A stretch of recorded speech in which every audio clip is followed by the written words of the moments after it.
to Inspiration Whispers, where in a world that is upside down, inspiration and purpose is so needed, and we find it to create change. I'm your host, Riley. Today with me, I have Michael Gelb, and author of 17 books, public speaker, and an expert in the Alexander technique, and much, much, much, much, much more.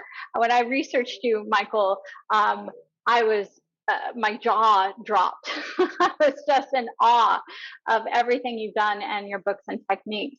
And as I said, the show is about inspiration whispers. And I find you an inspiration whisperer, somebody that speaks to inspiration and inspires others to live inspired life. So how do you get started and found your way here? Yes, well, I was always looking for inspiration from childhood. In some ways, I was inspired by my mom, who became a brilliant psychotherapist. She was, it was the 50s and the 60s. My mom was a housewife. She left college. She got married because that's what you did. You didn't even question it. She had 3 kids. I was the oldest. She raised us all and then began to think, wait a minute, what about my life? Just as the women's movement gathered momentum, my mom said, hold on a minute, I want to go back to school. And to his eternal credit, my dad, who was a surgeon working with incredible intensity, helping people day after day, supporting the family, supporting my mother, used to coming home at the end of a long, hard work day to a nice home-cooked meal. And instead, my mom was going to night school, and my dad got it because he got her and wanted to support her. So my mom went all the way through to getting her PhD. She became a clinical psychologist at the Passaic County Mental Health Clinic. And wow, that was inspiring. I mean, I saw my parents. It wasn't just inspiring that my mom wanted to express her amazing gifts and help other people in a professional context, but that my dad rose to the occasion and wasn't threatened by that, but rather wanted to help. And they worked as a team. I don't want to pretend that it was seamless and all happy days. There were some struggles, challenges, and difficulties, but in the end, they were amazingly inspirational. And my dad is just turning 94. My mom is 90. Wow. They just celebrated their 70th wedding anniversary. Ah. My mom is a 35-year breast cancer survivor with a prognosis she was given 35 years ago. You'll be dead in 6 months. And my father lived through 3 major surgeries this past summer and was in the hospital for 3 months.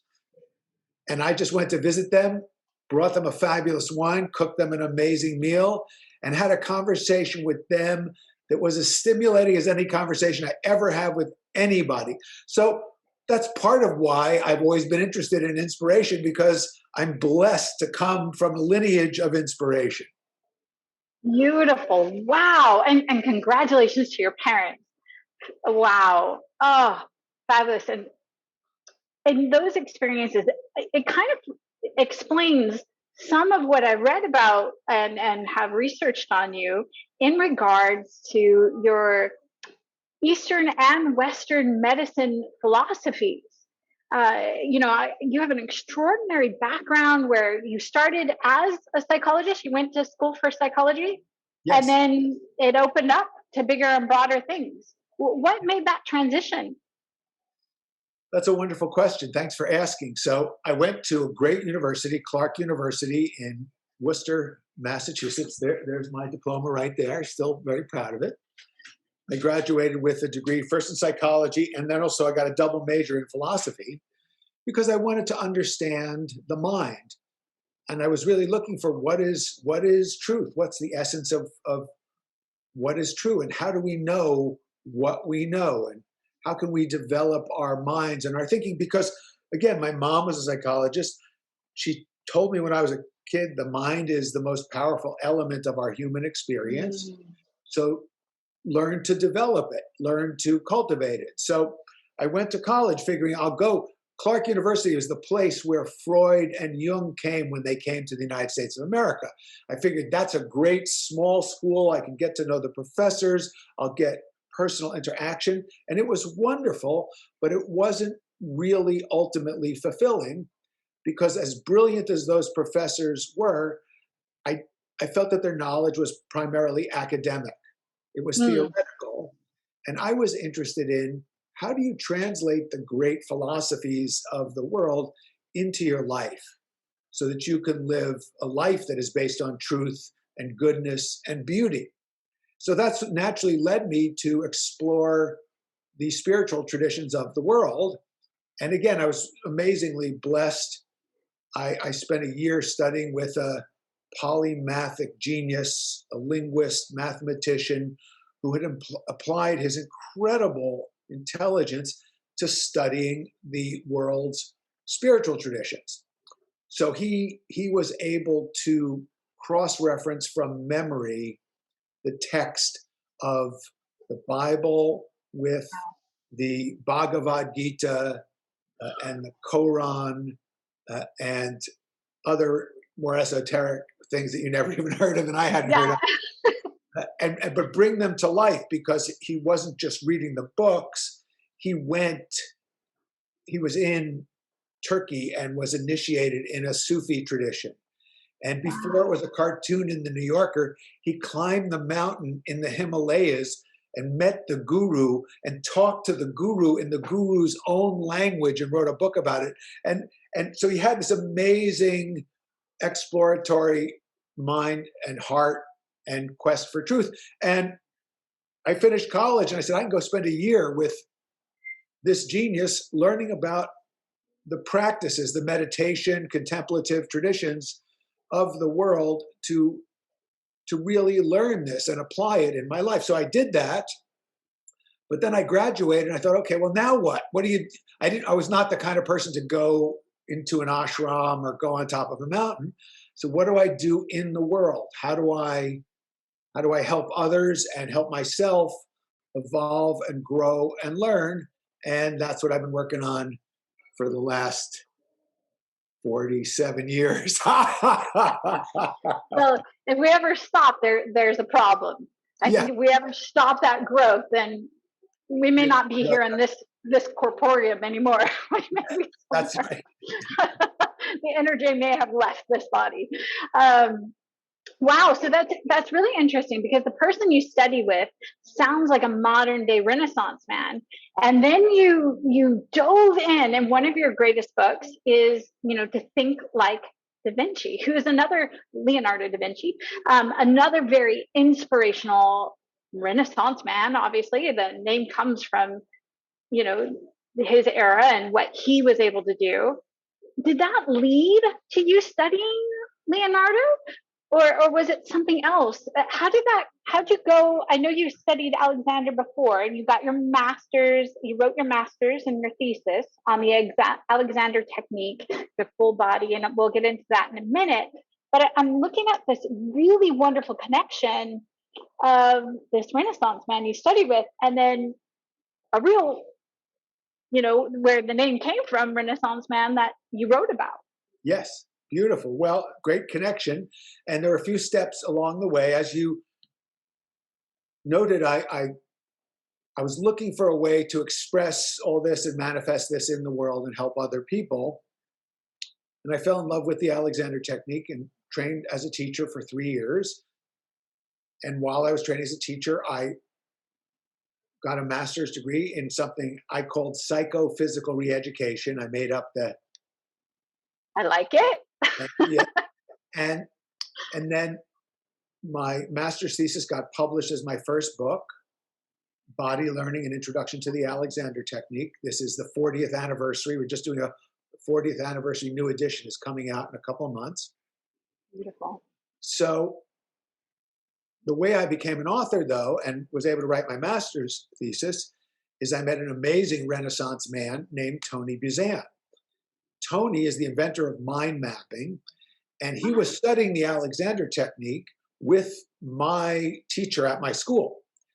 And he came to our school to talk about He'd just written this book called Use Your Head.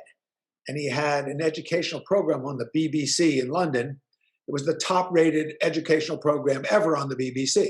And he was a brilliant speaker. He came to our class as a favor to his teacher, who was my teacher, and he spoke about the mind and human potential and memory and creativity and accelerating learning. And I went to the head of the school and I said, this guy's a genius. He's amazing. I want to study with him. And the head of the school said, well, it's great that you say that, because Tony said to me, who's that young American guy who's asking all those questions? I want to meet him and maybe I can train him to work with me. So that was the beginning of an amazing connection. Tony and I started traveling around the world, teaching something we called the Mind and Body Seminar. So this is 1978, 79. And we're going all over the world, leading 5-day retreats for senior corporate executives, where we're teaching them meditation and the Alexander technique and accelerated learning and creativity. And it was fabulous. It was an amazing opportunity. And Leonardo da Vinci was always one of my heroes. My grandmother was Italian, and she told me about Leonardo when I was a kid. And I thought he was the perfect exemplar of human potential. And it turns out that Leonardo da Vinci was one of Tony's heroes as well.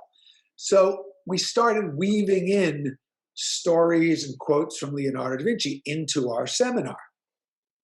And this was very natural, and people always loved it. So it was a number of years later, and both Tony and I used to speak, and I still speak for this group called YPO, Young Presidents Organization. They're company presidents from all over the world. And I got invited to speak at what they call a YPO University, which is their top event. It's a gathering of 400 or 500 company presidents. They take over a whole city. You get access to amazing insider tours and events. And we were doing one in Washington, D.C. I was one of the keynote speakers. And we had private tours of the Capitol and a private dinner at the Library of Congress. I mean, amazing stuff. But I knew that they were holding one of these events in Florence, in Italy, my favorite city, and I really wanted to get invited.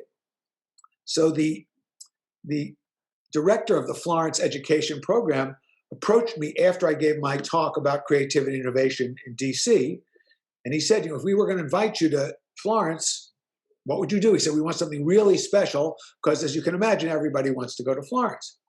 So just out of the blue, I looked him right in the eye and I just said, how about how to think like Leonardo da Vinci? He said, can you really do that?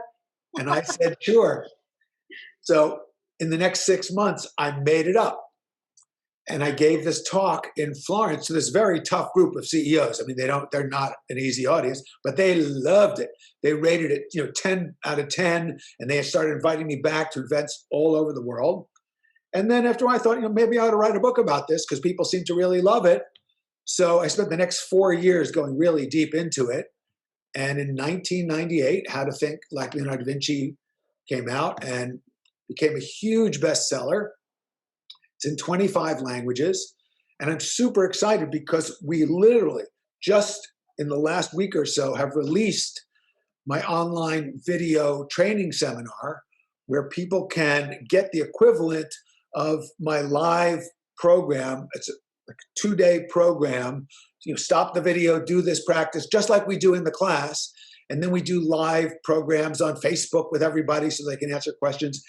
And then I'm certifying people who are already gifted coaches and already have a track record, who want to then facilitate the 7 Da Vinci principles and teach other people how to be more creative and more innovative. So that's part of the evolution of what I think you asked me about. No, it is the evolution. I find it fascinating because I study inspiration, and right now, like I said, the show is about bringing inspiration to people's in their living room, on their phone, getting people to start moving and living inspired. With the pandemic going on, things, the world lost a little bit of inspiration the last year or so, and it's been a bit sad.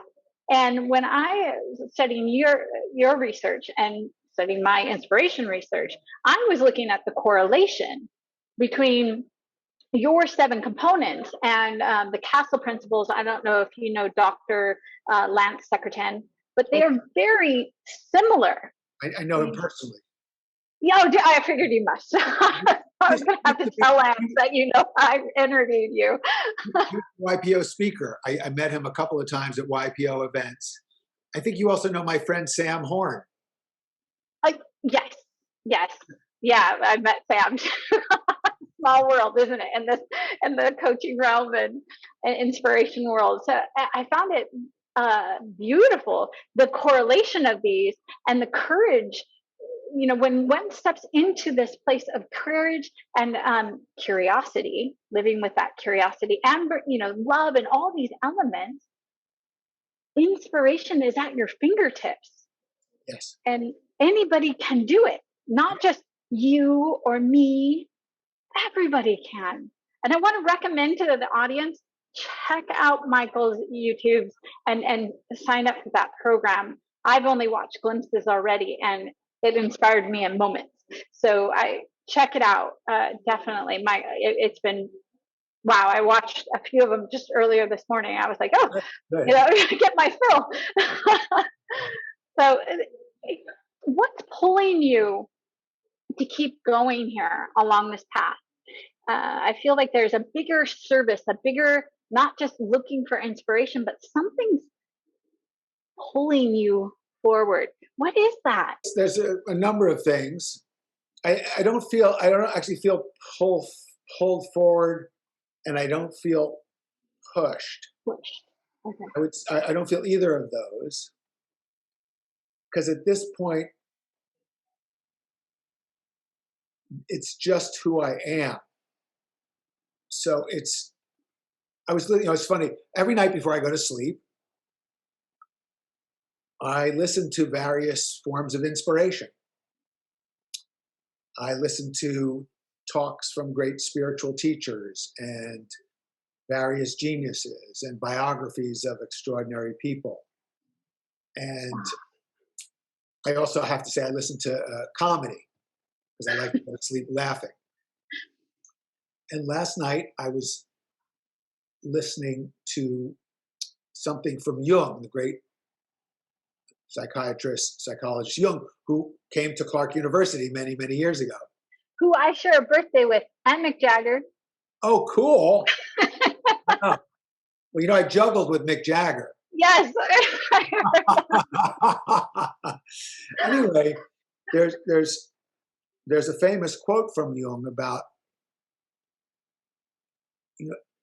how we have to bring forth that which is deep within our being. Yeah. And if we run from it, if we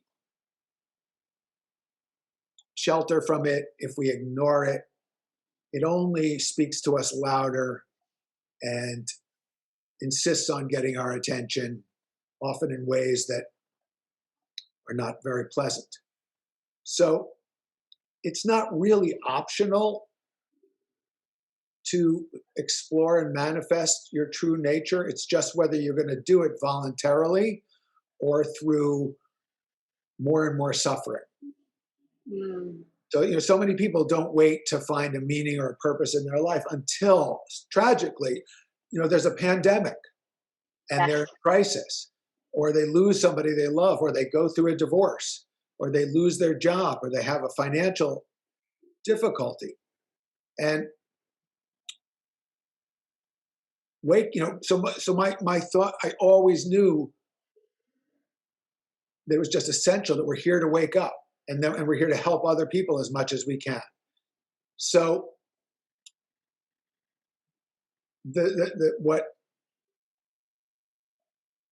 it's just who I am. What else would I do? I mean, this is who I am. So I'm, this is my mind map of things I'm working on today. I have the new edition of Body Learning. I just finished writing that. I'm launching the Da Vinci program. I wrote this book with my friend Raj Sisodia, who's the co-founder of Conscious Capitalism, a few years ago, called The Healing Organization, Awakening the Conscience of Business to Help Save the World. We have the paperback of this is coming out in the spring. This is just, to me, it's fun. I mean, it's fun. And nothing gives me greater happiness than when I see that someone has read something I've written or attended one of my courses or been on one of my webinars, and I see that light in that person's eyes, and they say, one guy read my Da Vinci book. He said, "This gave me everything I always wanted to teach my children, but didn't have the words to say." And what's better than that? To me, there's nothing. Nothing. So, and plus the other cool thing is, I think it was, there's a famous inspirational speaker, a guy named Jim Rohn, and he was famous for this line he used to say, "You are the average of the 5 people you spend the most time with." Mm. And it turns out that what he said is sort of a motivational speaking, intuitive insight is validated by contemporary research. We know that in computational social science, we know we can now actually look at the data, and if you are depressed or have an eating disorder or anxiety problems, chances are you're surrounded by people who have those same issues. If you are inspired and happy and healthy, chances are you're surrounded by people who are more inspiring. So, one of the great things we can do as grown-ups is we can start to choose who we surround ourselves with. And the great thing about the world today is we can do it virtually. Michael, wow. It is just who you are. I think it shines out of who you are. And I think that's an important point to make about, being inspired is within, and your purpose is a choice. It is a choice to live in flow or against it, but it's a choice to do it. And if you make a decision and go for it, that's purpose. I think that what I heard and I'm gathering, I don't know if you feel the same. What are your thoughts? Well, my thoughts are it is very important to figure out your purpose. And if you don't know what it is, I can tell you what it is. It's to figure out your purpose. Oh, Because that's what gives you more energy when you have a sense of the reason I'm here, the reason I have this job, the reason I'm doing what I'm doing now is because of whatever it is you want to leave as your contribution to this world. And your purpose can be as simple as just sharing kindness, because emotions are contagious for better or for worse. they are. They are beautiful. So you have to be careful what you catch and spread. I mean, COVID is contagious, but emotions are more contagious. So this is the time more than ever in most of our lifetime, we need people to spread hope and inspiration and kindness and humor and wisdom. And I just want to acknowledge you because I can tell you're really that kind of person. You're just feeling your body language, watching the way you gesture, looking at your beautiful smile, your upright poise, your open face. So people who engage you as a coach, it was the great Emerson thing, people, who you are speaks more loudly than what you say. So it's great that, you have these various coach qualifications and you've done all this stuff. But if you don't have the mojo that you obviously have, all those qualifications don't do you any good. And if you do have it, you don't really need them. But then if you combine what you really have with what you've got, then you can really help people. So I'm thrilled to meet you and get a chance to speak with you. Likewise. And I really thank you for that. That was just heartfelt. And I really thank you. And I look forward to, maybe offline, getting to know you more. I'm going to be on those videos with you. They are fabulous. And I really do think what you're giving will inspire people to live with purpose and greater energy. I know one of your big things is energy as well. And when you have that energy, again, things get easier. So keep doing what you're doing, keep inspiring the world. And thank you for being an inspiration whisperer. I just want to, from the bottom of my heart, thank you for everything you've given us today. And I look forward to talking to you again. Yeah, let's stay in touch. Thank you. Yes, thank you. Thank you for watching the Inspiration Whispers, where we find purpose and inspiration because the world needs it. And we want you to change your life and live with purpose.